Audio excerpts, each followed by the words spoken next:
बातमी समोर येते बीडमधून। बीड जिल्हा शल्य चिकित्सक अशोक थोरातांना निलंबित करण्यात येणार आहे। आरोग्य मंत्री प्रकाश आंबेडकर यांनी विधानसभेत ही घोषणा केली आहे। अशोक थोरातांवर कोविड काळात मोठ्या प्रमाणात भ्रष्टाचार केल्याचा आरोप आहे।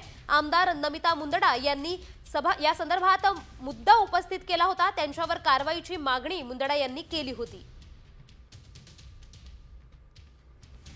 या डॉक्टर अशोक थोरातनी अध्यक्ष महोदय कोविडच्या काळामध्ये प्रचंड भ्रष्टाचार केला। कोटी कोटी रुपयांचा भ्रष्टाचार या बीड जिल्ह्यामध्ये केला।